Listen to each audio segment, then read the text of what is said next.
ক্ষমতায় যারা এসেছেন তারাই দেশকে লুটে খেয়েছেন, বললেন মাসুদ সাঈদী।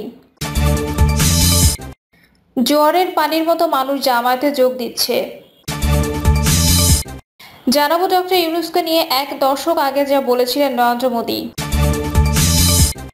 এবং সর্বশেষ জানাবো আওয়ামী লীগকে কি নিষিদ্ধ করা দরকার। শুনছিলেন সংবাদ শিরোনাম, এবারে বিস্তারিত। ক্ষমতায় যারাই এসেছেন তারাই দেশকে লুটে খেয়েছেন, বললেন মাসুদ সাঈদী। পিরোজপুর ১ আসনের জামায়াত মনোনীত প্রার্থী মাসুদ বিন সাঈদী বলেছেন, রাষ্ট্র ক্ষমতায় যখন যেভাবে এসেছেন তারাই দেশটাকে তাদের নিজেদের সম্পত্তি মনে করে লুটেপুটে খেয়েছেন। দেশের সম্পত্তি, দেশের অর্থ সব বিদেশে পাচার করেছে। আমরা দেখেছি বিদেশে বেগম পাড়া হতে। এর একটি কারণ হলো নীতি নৈতিকতা সমৃদ্ধ আমরা রাজনৈতিক নেতা বাংলাদেশে আমরা পাইনি।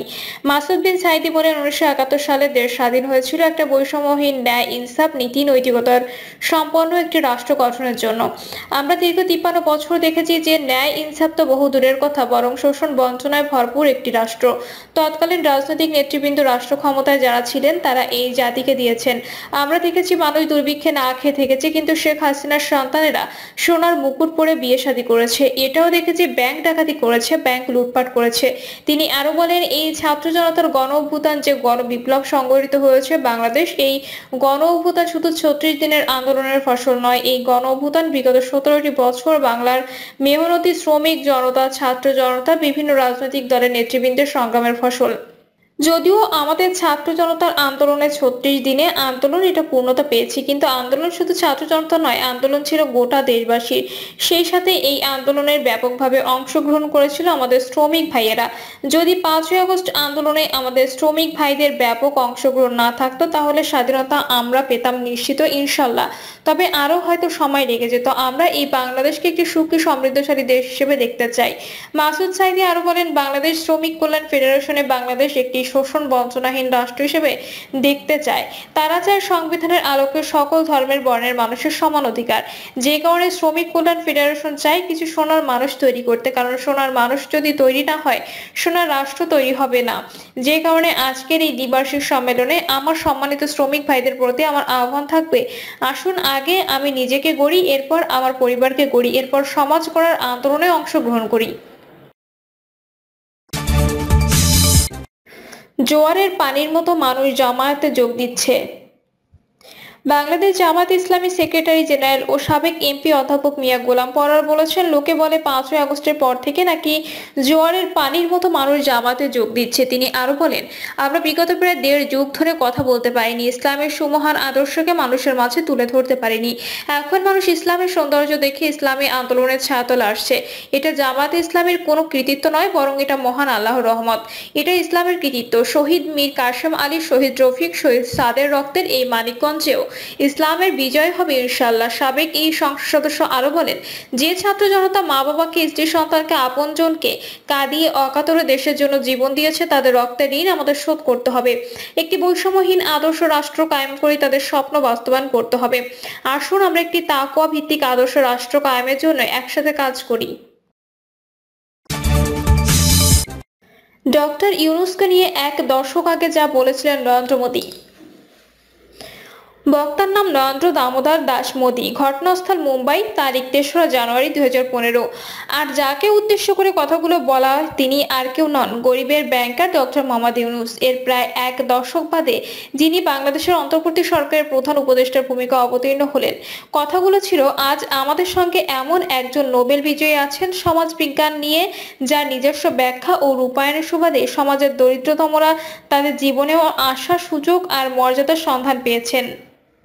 ভারতের রাজনৈতিক পর্যবেক্ষকরা কেউ কেউ বলেছেন, গত ৮ই আগস্ট সন্ধ্যায় ডক্টর মোহাম্মদ ইউনূসের নেতৃত্বে ঢাকায় অন্তর্বর্তী সরকার শপথ নেওয়ার কয়েক মিনিটের মধ্যেই যে প্রধানমন্ত্রী মোদী তাকে শুভেচ্ছা জানিয়ে টুইট করেন, এর পেছনে একটা বড় কারণ হলো তিনি অধ্যাপক ইউনূসকে ব্যক্তিগতভাবে চেনেন, তার কাজকে সম্মান করেন।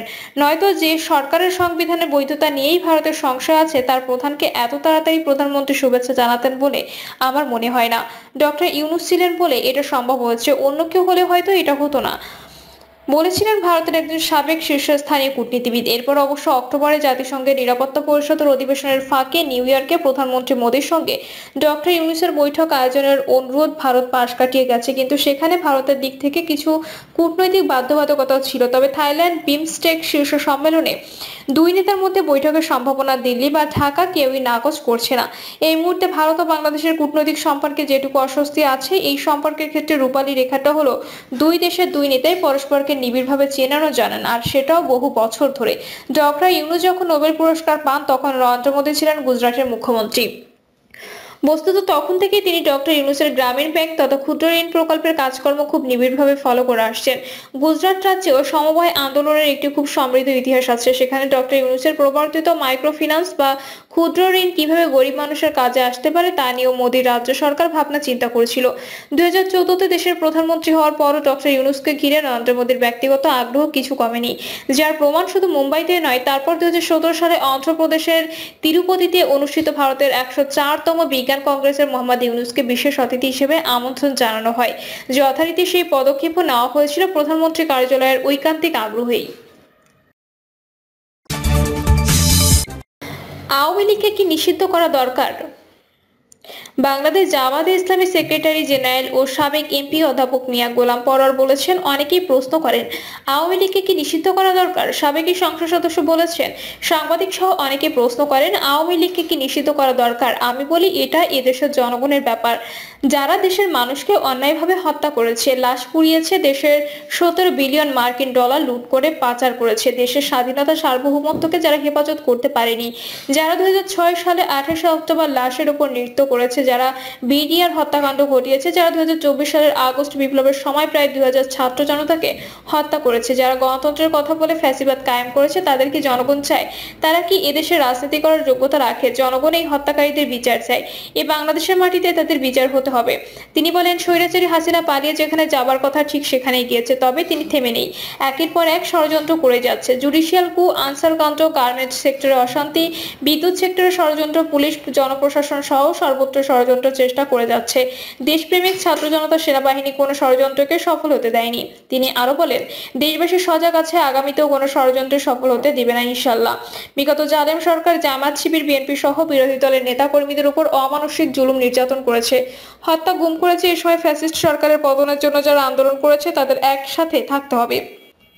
সকলে ঐক্যবদ্ধভাবে নির্বাচন করলে আওয়ামী লীগের কবর রচনা হবে ইনশাল্লাহ। মিয়া গোলাম পরোয়ার বলেন, বিগত 15 বছরে বিসিএস পরীক্ষা সহ সকল ক্ষেত্রে দুর্নীতি করে আওয়ামী লীগের ক্যাডারদের বিভিন্ন সেক্টরে চাকরি দেওয়া হয়েছে। আমরা সচিবালয়ে গেলে এখনো আওয়ামী দুর্গন্ধ পাই। দেশের প্রায় সকল গুরুত্বপূর্ণ স্থানেই ফ্যাসিবাদের দোষরা বসে আছে। এদের রেখে যদি কোনো নির্বাচন দেওয়া হয় তা তো আগের মতোই কারচুপির নির্বাচন হবে, এবং মনে রাখতে হবে আবার ফ্যাসিবাদ ও তাদের মাস্টার মাইন্ড ফিরে আসার সুযোগ পাবে। তাই সকল ক্ষেত্রে সংস্কার করে যত দ্রুত সম্ভব একটি সুষ্ঠু নির্বাচন দিতে হবে। তিনি আরো বলেন, সংস্কার না করে যেমন নির্বাচন দেওয়া যাবে না, আবার খুব বেশি বিলম্ব করাও যাবে না, কারণ বিলম্ব করলে ফ্যাসিস্টরা ফিরে আসার পায়তারা করবে। সম্ভব হলে আগামী ডিসেম্বরের পরেই নির্বাচনের একটি রোডম্যাপ ঘোষণা করুন। তবে বেশি তাড়াহুড়ো করে কোনো মতে একটি নির্বাচন দিলে দেশের সকল অর্জন নষ্ট হয়ে যাবে। অবশ্যই সংস্কার করে যত সম্ভব দ্রুত সময়ের মধ্যে নির্বাচনের ব্যবস্থা করতে হবে। প্রিয় দর্শক, এই ছিল এখনকার সর্বশেষ সংবাদ। আপডেট সব সংবাদ পেতে চ্যানেলটি সাবস্ক্রাইব করে বেল আইকনটি ক্লিক করে রাখুন।